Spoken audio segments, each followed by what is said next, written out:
mau diapain tuh, gue bayarin aja gitu. Pada saat itu ditawar 50. Cuman saya pikir, janganlah, ini saya baru ngonten, udah ditawar 50, saya besok ngonten pakai apa lagi kan gitu.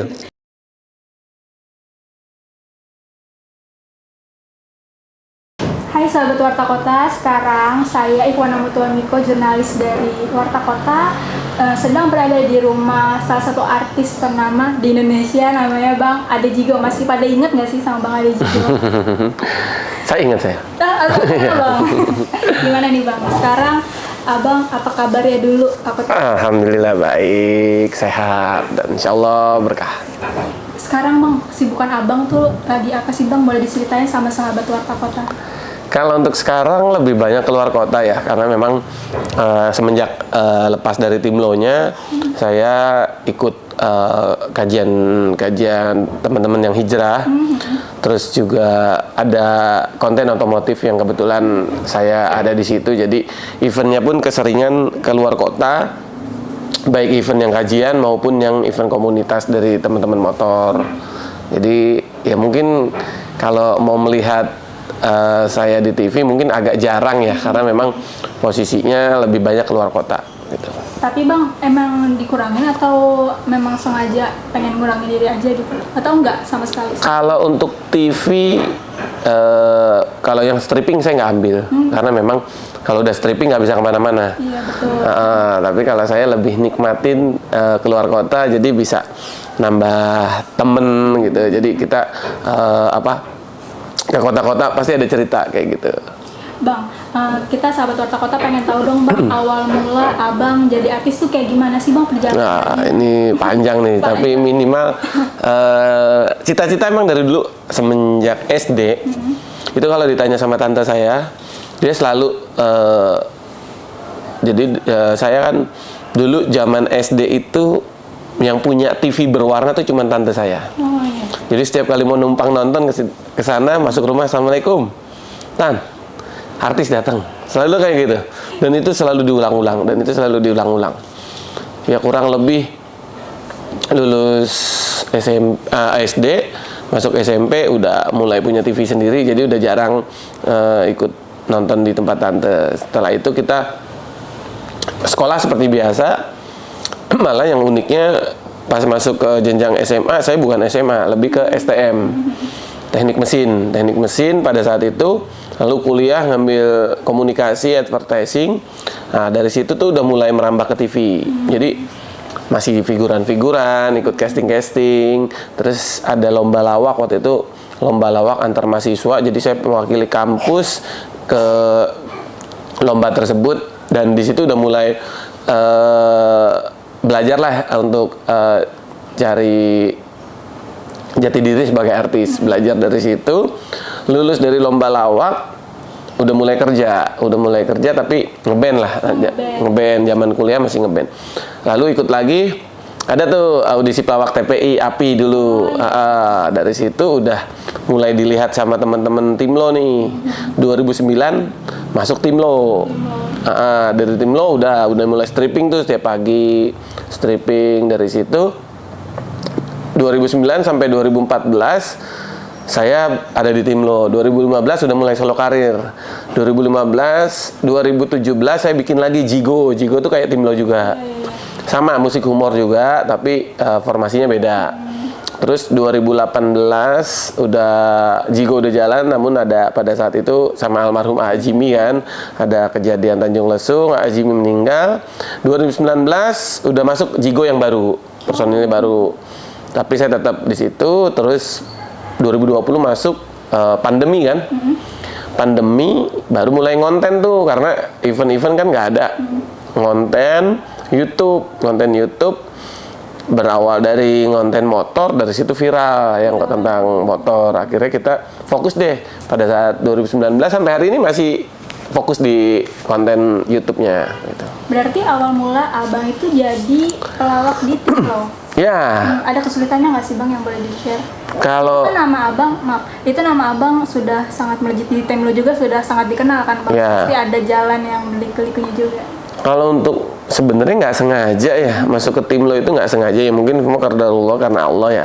Tapi mau masuk ke situ tuh nggak ada cita-cita gue akan jadi personil Timlo, saya akan jadi anggota Timlo, nggak ada. Cuma pas kebetulan saya ingat 2009 itu pas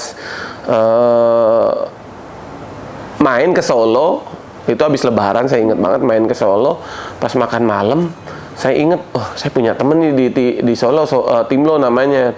Saya undang aja makan malam tuh di lesehan waktu itu, saya inget banget. Dan pada saat temen Timlo, cuman basisnya waktu itu yang datang, Mas Dondot datang cerita, Dek sibuk apa ya? Masih biasa, kita masih MC kayak gitu. Nah terus Timlo gimana Mas? Timlo lagi kondisinya lagi ditinggalin vokalis, Pangsit yang botak sama almarhum Mas Benjo keluar. Nah, terus dia cuman bilang, Dek, kapan mau balik ke Jakarta? Kan waktu itu di Solo kan. Saya bilang, belum tahu nih Mas, antara besok atau lusa. Kalau mau besok, kita bareng aja katanya. Bareng tuh, akhirnya besok balik ke Jakarta, pulang ke Jakarta. Akhirnya pada saat itu dia bilang, Dek, sini latihan. Ikut, ngeband, kata dia. Oh iya Mas. Nah, besokannya main lagi tuh ke lokasi studionya dia bilang pada saat itu saya nggak kepikiran mau jadi personil ya, cuman dia bilang, Dek ayo kita latihan bareng kata gitu. Sampai studionya dia, kita makin hopeless, udah nggak bisa ngomong. Oh ada senior di situ, ada Ajis Gagap, almarhum Budi Anduk sama Yadi Sembako untuk jadi vokalisnya dia. Wah kita udah nggak ada kesempatan nih untuk jadi vokalis kan gitu. Akhirnya kita latihan ya, selesai mereka latihan kita latihan, tetap latihannya bareng. Nah pas seminggu kemudian Timlo ada event di TVRI, saya ingat banget waktu itu kamera dia. Nah mereka telepon, Dek bisa ikutan nggak? Timlo dapat job nih kamera dia. Loh Mas, bukannya udah ada senior tuh, ada Ajis Gagap, ada Budi Anduk sama Yadi. Oh enggak, dia udah sibuk, waktunya udah susah. Kamu nanti ketemu sama A.A. Jimmy, cuman ketemunya di TVRI aja. Oh ya udah nggak apa-apa. Dari situ ngobrol sebentar sebelum tampil, kenal lah sama almarhum A.A. Jimmy.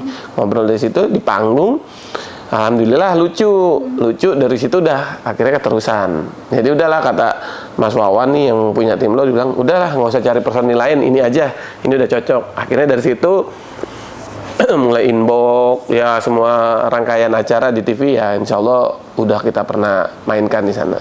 Timlo itu kan tadi lawak yang berlagu atau gimana Mas tadi? Iya, musik humor. Itu akhirnya Mas bisa, apa emang Mas lucu atau gimana tuh? Kalau dulu nyanyi, sampai sekarang malah teknik nyanyi itu yang bener seperti apa saya nggak bisa. Cuma menang ya mungkin lebih ke PD-nya aja sih, lebih percaya diri. Kalau untuk bicara lucu relatif ya, semua orang pasti ada yang lebih lucu, ada yang lucu banget, ada yang nggak lucu, ada juga yang kayak gitu. Tapi relatif, kita bisa menempatkan di mana gitu. Tapi Timlo itu jadi titik balik Mas juga sebagai artis atau enggak? Ya, pertama kali mulai dikenal orang ya di Timlo. Walaupun sebelumnya sudah di TV ya, di TV. Tapi mungkin karena nggak rutin ya, on off. Jadi ya di Timlo karena stripping setiap hari orang jadi tahu. Untuk Jigo sendiri itu gimana Mas? Nah, kalau Jigo sebenarnya adalah bukan pecahan ya. Jadi 2013 A.A. Jimmy keluar tuh dari Timlo. Saya 2014 keluar dari Timlo. Informasinya 2015 Timlonya pecah. Akhirnya saya 2015 sampai 2016 saya solo karir sendiri, nge-MC terus syutingan sendiri. Nah, terus 2017 saya ajak A.A. Jimmy untuk event. Saya bilang, bikin band lagi yuk, saya bilang gitu. Ayo kata dia, cuman karena dia juga sibuk sama kegiatannya, dia juga di Bandung. Akhirnya pas nggak sengaja tahun baru 2017 kalau nggak salah, tahun baru 2017 saya dapat undangan di off air tahun baru di Sampit. Kliennya minta ini, waktu itu mintanya penyanyi dangdut. Saya bilang H-2 loh, H-2 saya udah di sana, saya udah di Sampit. H-2 kliennya minta penyanyi dangdut. Maaf Pak, kalau untuk H-2 kayak gini penyanyi dangdut agak susah. Kalaupun ada mahal, saya bilang gitu. Terus kira-kira siapa nih buat nemenin Mas Ade nanti di panggung? Oh, mau nggak A.A. Jimmy, saya bilang gitu. Saya tawarin A.A. Jimmy, yang mana katanya? Karena dia sendiri yang undang non Muslim kan, Chinese. nih yang mirip Agim. Oh iya, saya suka nonton gitu. Boleh panggil. Saya telepon, mau tahun baru di mana? Rencana sih di Jakarta, cuman belum ada kabar kata dia. Oh ya udah, Sampit mau nggak? Oh dia bercanda kali kan, H-2 gitu. Beneran katanya. Nggak percaya. Ya udah sekarang saya pesen tiket, berangkat ya. Oh yaudah kalau udah ada tiket saya percaya. Dipesenin sama klien saya. Ada tuh tiket. Akhirnya dia ke Jakarta, terus terbang ke Sampit. Sampai sana dia baru percaya. Oh iya bener ada event di Sampit. Kita coba nyanyi berdua. Waktu itu masih pakai -1, belum ada pengiring. -1, terus saya sama bilang, kurang asik ya kalau -1, katanya kalaupun salah kita nggak bisa nyestop, harus mulai dari awal. Terus gimana? Ya udah kita cari pemain keyboard deh kata dia.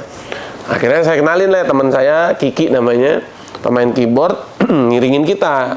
Selama 2017 sampai 2018 kita pakai pengiring tuh sampai Kiki tuh masih additional. 2018 kejadian, meninggal, Kiki udah saya angkat jadi personil, akhirnya masuk nih personil baru namanya Toto. Dia jebolan bintang Pantura.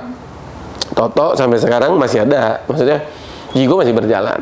Konsepnya sama kayak Timlo, cuma pengiringnya cuma pakai organ aja. Nggak pakai band. Kalau Timlo itu pakai band. Pakai band, full band. Dari tadi kita ngomongin A.A. Jimmy itu, tapi jadi titik terendah abang nggak sih perjalanan A.A. Jimmy? Karena itu setahu aku abang lagi naik-naiknya ya bang di Jigo. Ya, jadi lagi banyak banget event di akhir Desember, di akhir 2017. Ya benar, jadi titik terendah saya kehilangan almarhum istri, almarhum A.A. Jimmy, dua-duanya nggak ada. Ya udah, alhamdulillah kita bangkit lagi karena melihat anak-anak saya, mereka kok bisa bangkit, saya kenapa nggak bisa bangkit kan gitu. Jadi dari situlah mulai cari penerus A.A. Kita nggak mau sebut pengganti karena memang A.A. sebenarnya nggak diganti gitu, karena A.A. udah pulang duluan, jadi kita penerusnya A.A. Jimmy gitu. Tapi konsepnya berbeda, tapi tetap AA, ini beda lagi. Ya, secara tes dua-duanya lucu gitu, tapi memang secara tesnya beda. Tesnya si AA seperti ini, tesnya Toto seperti ini. Nah dulu kebetulan kan kita satu manajemen sama Wali kan, band Wali kan satu manajemen. Apoy bilang,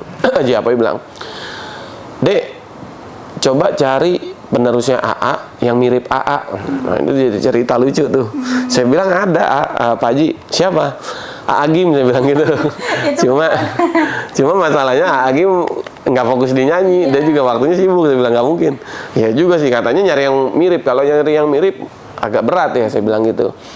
Nah salah satu kandidat dari kantor juga dia mau coba Mas Pangsit. Waktu itu kan Mas Pangsit udah keluar dari tim lo tuh yang botak. Dia bilang, Mas Pangsit, coba deh. Kita coba tuh sekali ya, bukan audisi, kita perform malah. Bahkan ada Toto, ada Mas Pangsit pada saat itu.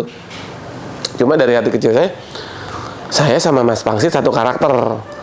Sama, kita istilahnya single fighter, main sendiri pun masih bisa gitu. Tapi kalau Mas Pangsit, percuma kita kalau satu karakter sama aja bohong, mending Toto. Mereka awalnya dari kantor manajemen nggak mau Toto gitu karena berat. Saya bilang, saya yang di lapangan saya ngerasain, coba deh. Ya alhamdulillah dengan Toto jalan gitu. Tapi abang balik lagi, semangat lagi, itu bisanya gimana tuh bang? Kan berat banget pasti kan, banyak sekali rintangannya. Ya kalau untuk bangkit ya pertama ngelihat anak-anak saya masih kecil, dia juga bisa ya mungkin pelan-pelan belajar, dia bisa melupakan kejadian itu. Saya pun demikian gitu, saya belajar. Nah kalau untuk Jigonya sendiri bangkit di saat kita di panggung dengan personil baru, Toto ini diterima gitu. Wah itu seneng banget gitu, karena nggak gampang nyatuin chemistry kita gitu. Sementara kita udah enak jalan sama almarhum AA itu dari 2009, dari zamannya Timlo kita udah sering main bareng, jadi tahu lah karakternya seperti apa. Nah dengan Toto ini, sementara basicnya Toto ini bukan pelawak, basicnya dia penyanyi yang bisa main gitar gitu. Tapi untuk tes komedi dia juga bisa gitu. Setelah kejadian itu sempat ada kepikiran, gue nggak mau lanjut lagi deh gitu. Pernah gitu nggak sih bang? Ada kepikiran hal kayak gitu nggak sih bang? Kalau saya mikirnya malah gimana ya caranya ada pengganti yang kayak AA gitu. Cuma pada saat itu ternyata pemain keyboard saya si Kiki diceritain, ngobrol berdua sama AA almarhum, ini ceritanya dia bilang kalaupun nanti gua nggak ada, tim Jigo harus tetap jalan ya, kata dia gitu, kata si AA. Nah dia cerita, nah berarti bener, berarti mau nggak mau amanah ini kita harus kita jalanin. AA udah nggak ada, kita harus tetap jalan. Gitu. Berarti sampai sekarang akhirnya ini juga ingat sama kata-kata AA gitu ya? Ya, jadi kita selain amanah, terus kedua kita juga pengen Jigo ini dikenal orang gitu, masih jalan terus. Sampai sekarang berarti, tapi nggak ada yang diganti tuh Bang, untuk permainan manggungnya gitu? Kalau untuk konsep sih hampir sama ya, kita tetap musik komedi, cuma formasinya kita pakai keyboard. Untuk materi-materi kita ada beberapa yang baru, karena memang menyesuaikan karakternya si Toto ini. Terus kedua kan lagu-lagunya juga harus update yang lagu-lagu sekarang gitu. Kalau materi kayak stand up beda, melawak beda, kayak Abang pasti beda. Itu gimana tuh Bang, cara membuatnya juga? Ya sebenarnya kalau bicara stand up kan baru ini rame ya. Tapi pada saat lomba lawak antar mahasiswa itu tadi yang saya ceritain, saya udah belajar stand up. Mungkin pada saat itu lagi ramenya lawak grup. Tapi stand up kita belajar, tapi waktu itu belum booming kan, belum masuk ke Indonesia, waktu itu masih rame di Amerika. Nah, pada saat kita udah belajar stand up, terus kita fokus ke grup lawak, pindah ke grup musik, ya sebenarnya pada saat kita ada di grup lawak, pindah ke grup musik itu sebenarnya hampir sama ya, karena kita main grup ya. Kalau untuk stand up berbeda, karena memang kondisinya dia melawak sendiri gitu. Tapi pada saat kita udah fokus di grup musik, stand up masuk tuh, stand up udah mulai masuk. Nah kita udah fokus di grup aja gitu. Jadi mainnya tetap main grup. Ya sebenarnya kalaupun mau event job stand up pun kita udah berapa kali kita main gitu, kita terima gitu. Tapi memang kebanyakan image Adik Jigo sebagai grup, bukan sendiri gitu.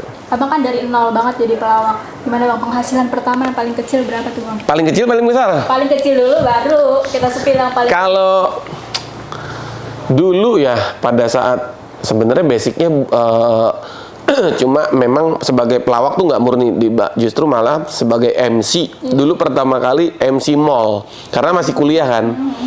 MC di mall, waktu itu masih kegiatannya promo produk. Saya ingat banget waktu itu di Mall Depok masih bayaran kalau nggak salah 250.000. 250. Itu pun setiap hari saya ingat. Enggak, weekend, Jumat, Sabtu. Jadi buat belanja kelipatan 50.000, saya ingat banget, berhak untuk memutar roda impian. Wah, itu roda impian hadiahnya banyak banget itu. Dari situ tiap hari, dan itu jamnya dari mall buka sampai mall tutup. Bayaran 250.000 pada saat itu. Terus gimana? Di Waduh. yang paling gede-gede nih. Paling gede relatif ya. Pada saat di Timlo waktu itu, saya gaji pertama, bukan gaji pertama sih. Pertama kali manggung enggak, tapi udah di inbox udah mulai di TV. Waktu itu kan per bulan kalau dia bukan sistem gaji, tapi berdasarkan job yang udah kita jalanin.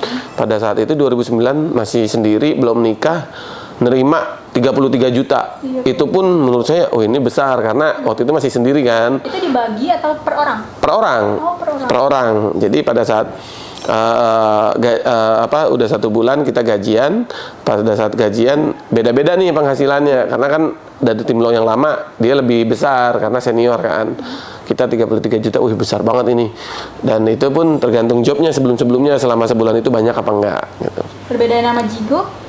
Ya kalau Jigo kita rata ya, share-nya rata, karena bertiga ini saya nggak mau membedakan saya orang lama, ini edisional, ini pemain baru, enggak. Saya justru mau mainkan ini rata, tapi memang saya alhamdulillah masih ada job sendiri gitu. Ya komunitas, yang MC gitu. Kalau untuk MC sih ya tergantung eventnya juga gitu. Memang beda-beda.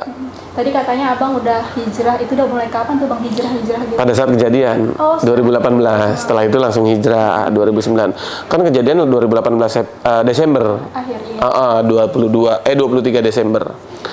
22 Desember. Habis itu ya recovery dulu, habis itu langsung teman-teman kajian musyawarah merangkul saya untuk yuk ngaji yuk, kata dia. Udah. Yang paling Pertama kali Ari Untung sama Tengku Wisnu.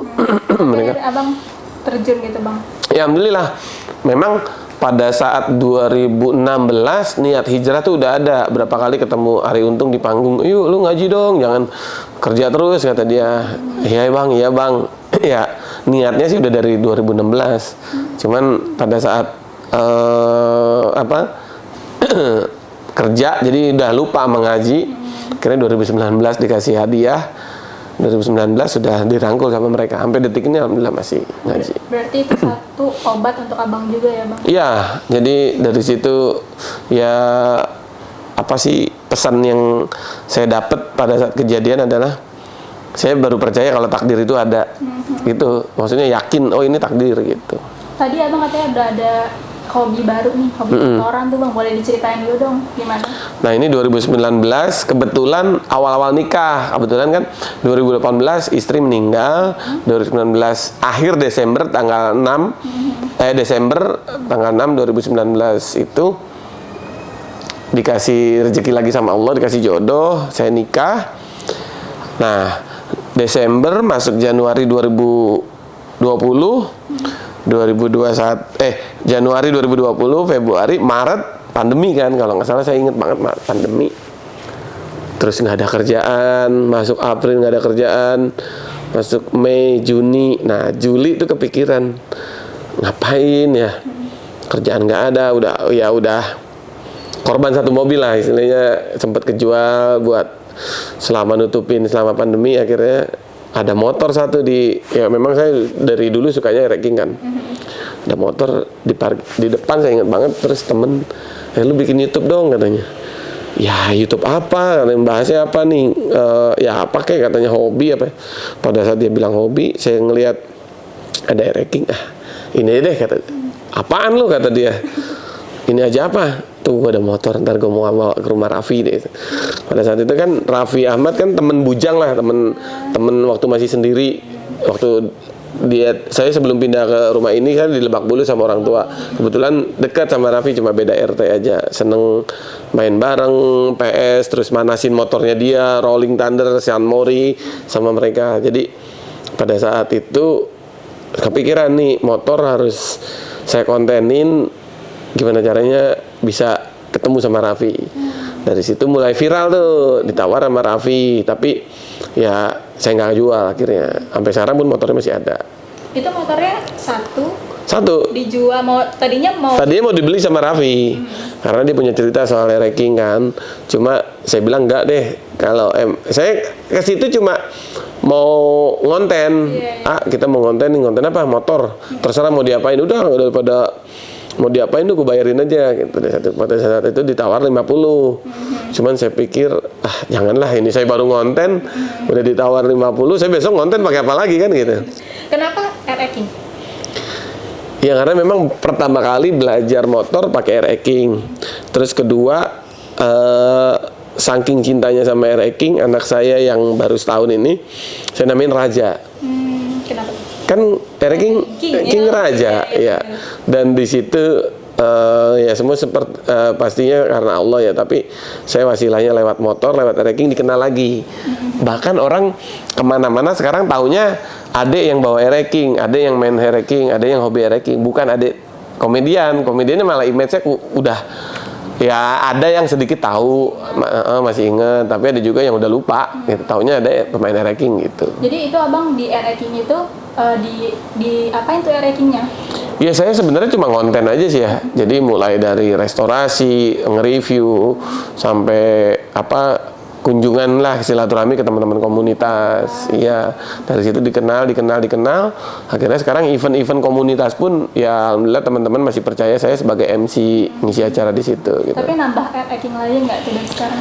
Ya alhamdulillah ada lah beberapa. Cuma ya pelan-pelan semua itu nggak langsung pengen lihat nggak.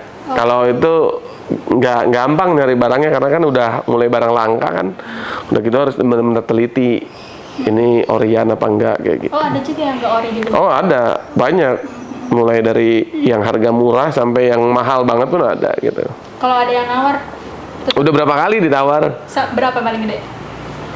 Itu sampai ditawar 50, ya Raffi 50. Di atas itu sampai mas saya lebihin deh, saya nggak mau beli unitnya, saya mau beli ceritanya. Udah dinaikin Raffi Ahmad, udah dinaikin Ade Jigo, saya lebihin jadi 75. Enggak, orang Aceh waktu itu. Dia belum lihat motornya, cuma lihat di YouTube doang. Akhirnya nanti tetap nggak mau dijual, pokoknya nggak mau dijual gitu. Enggak. Atau ada nominal yang mau. Enggak.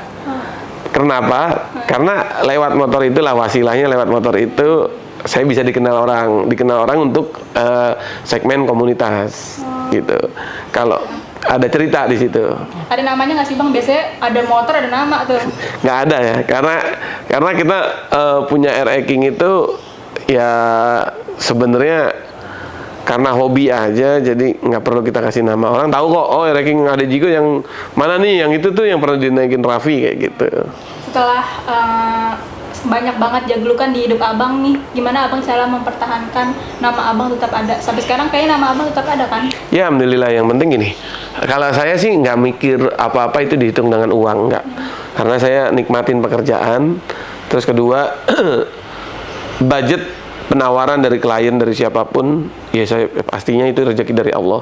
Jadi kita nggak kaku sama budget. Mas Ade, ini saya cuma ada budget sekian, ya udah yuk berangkat. Kalau emang itu masih masuk ada lebih buat keluarga, saya berangkat. Tapi ada juga yang klien, Mas minta red cardnya dong, minta price listnya Mas Ade sekian, dan dia bahkan cuma nego, Mas saya nego ya silakan gitu. Jadi kita nggak kaku-kaku banget. Dan satu, lebih seneng silaturahmi kemana-mana buat biar nama kita dikenal orang bahwa oh Ade Jigo masih ada ya, kayak gitu. Eksistensinya itulah. Abang sekarang anak 2 ya? Dari yang almarhum 2, sama yang dari yang sekarang 1. Anak-anak mau diarahin juga nggak kayak Abang jadi pelawak atau kan? Kalau yang kecil, yang kedua tuh Raffi, dia iya kalau ditanya sama guru sama teman-temannya mau jadi apa, jadi pelawak kayak gitu ya. Tapi memang masih anak-anak, jadi mungkin berubah-berubah ya. Berapa kali ditanya sama orang menjadi apa, menjadi ustadz, menjadi pelawak, menjadi artis. Tapi memang yang berani ngomong cuma dia. Kalau kakaknya masih diem. Yang pertama Itu gitu. Abang suka nunjukin video-video lama atau emang dia aku suka aja aku gitu? Dia cari sendiri ya di saat biasanya kita weekend Sabtu Minggu kita kasih gadget, dia nggak boleh tiap hari, dan dia kadang searching tuh di YouTube, nanya, Pi ini waktu tahun berapa Pi, masih kurus nih Pi, Pi ini waktu di mana, dia nanya kayak gitu, lebih banyak bertanya. Jadi dia cari tahu sendiri gitu. Berarti Abang nggak ngarahinnya tapi terserah anak-anak gitu? Iya, terserah anak-anak gimana maunya, tapi memang kalau untuk apa dalam ajaran Islam pasti untuk ngajinya saya lebih mengarahkan gitu. Bang, kalau AA ini kan almarhum udah punya stella sendiri, Abang juga nih ada stella, ini dari mana Bang? Nah ini sebenarnya nggak sengaja ya. Kalau dulu kan zamannya Timno masih pakai wig ya, yang Dora itu kan, yang poni. Iya. Jadi pada saat kejadian tuh masih pakai wig. Kejadian Tanjung Lesung, wignya itu udah nggak tahu hilang kemana. Sebenarnya wig cadangan pun banyak, sampai sekarang masih saya simpen. Wig cadangan tuh ada 5. Jadi pada saat wig itu udah mulai rusak, keriting, nah pada saat ngaji ternyata pakai wig itu nggak boleh.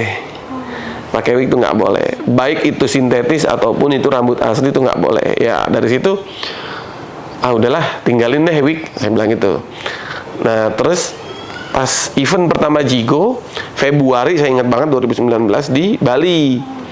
Pada saat itu saya sempet manjangin rambut aslinya, saya bentuk kayak Dora, bentuk poni, tapi nggak tebel, jadi cupu malah. Kok jadi kayak begini banget sih kan gitu, jadi jelek. Saya bilang, coba deh pas ke Bali mainlah saya ke Krishna untuk cari apa baju oleh-oleh lah gitu.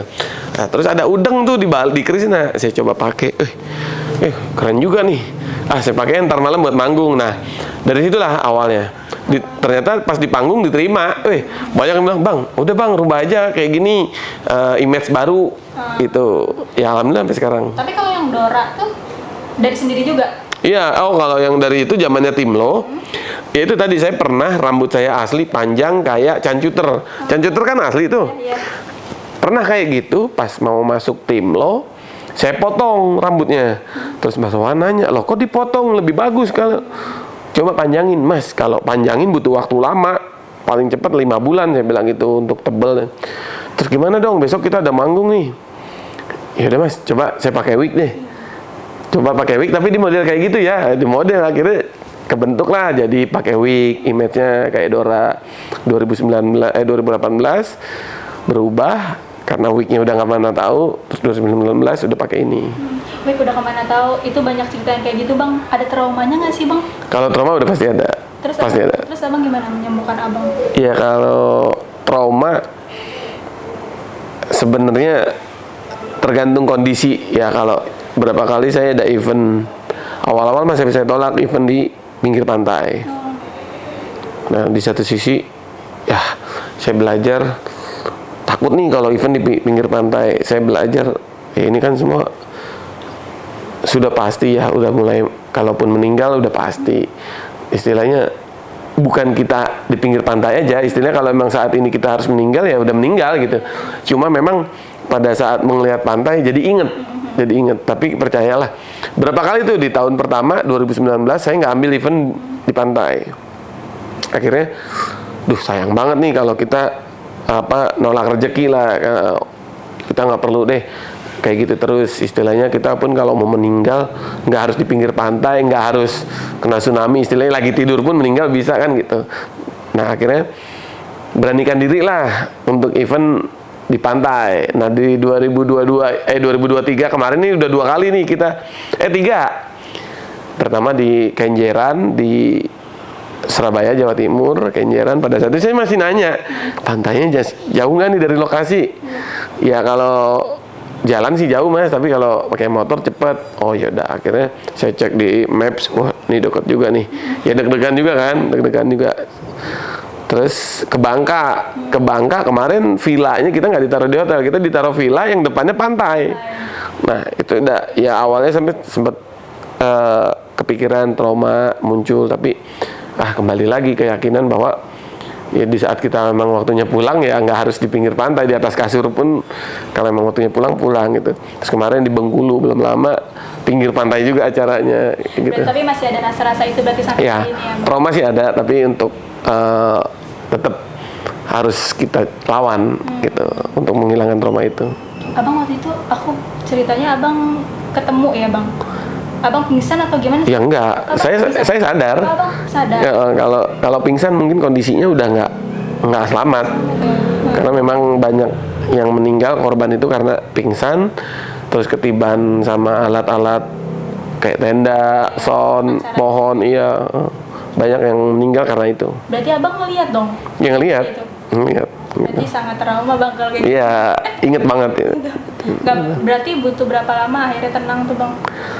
Setahun lah kurang lebih, setahun. Dari situ mulai bangkit, ya belajar untuk lebih baik lagi sih gitu. Sekarang jadinya Abang bakal ada gebrakan apa lagi Bang ke depan? Apa ya, kemarin sih menarik tuh, sempet rame juga. Dari dulu emang nggak kepengen ke dunia politik, kan lagi rame nih sekarang nih teman-teman public figure yang ke politik ya. Saya dari dulu nggak lah, saya cukup menghibur aja karena memang jiwa saya di situ gitu. Saya kalau di politik nanti saya malah berlawanan sama hati saya, ya malah nggak ikhlas kerjanya. Saya bilang. Sempat kemarin ditawarin satu partai untuk mewakili DKI, dapil DKI, cuman saya bilang nggak mau. Saya tetap kalau disuruh menghibur mau kemana pun saya siap, saya bilang gitu. Saya nggak ambil. Belum lama saya diundang sama Ahmad Saroni ngundang ke rumah, tapi memang saya melihat dia bukan dari dia partai, dia politikus, dia wakil DPR, bukan, tapi saya melihat dia penghobi ranking juga, dia juga sekjen IMI. Jadi saya ambil ngelihatnya bukan dari politiknya, tapi dari hobinya dia sama dengan hobi saya. Tapi rame di teman-teman kalangan komunitas, ada apa nih, bakal ini nih nyalon nih kata gitu. Ya kalau cuma saya enggak. Kalau untuk berarti belum ada kepikiran ke sana ya Bang? Enggak, bukan belum ada, emang nggak mau. Tapi kan teman-teman Abang itu nggak tergiur tuh Bang? Enggak, karena ya kembali ke hati ya. Kalau hatinya nggak ke sana ya saya nggak mau gitu. Tapi kalau saya nikmatin kerjaan yang hati saya ngajak gitu. Berarti sekarang abang akan fokus kemana nih bang depannya? Ya tetaplah di jalur komedi, tetap di jalur otomotif, hobi saya ya intinya tetap menghibur. Tapi mau ada rencana mau usaha ya. Oh, usaha. Mau usaha karena memang udah dari dulu zamannya di Timlo pun punya uang pengen usaha tapi nggak kesampaian. Tapi insya Allah di tahun ini udah mulai mau usaha.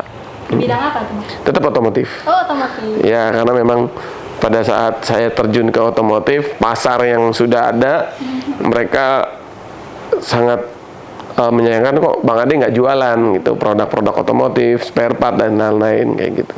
Harapannya itu mbak, harapan untuk abang sendiri nih bang terakhir.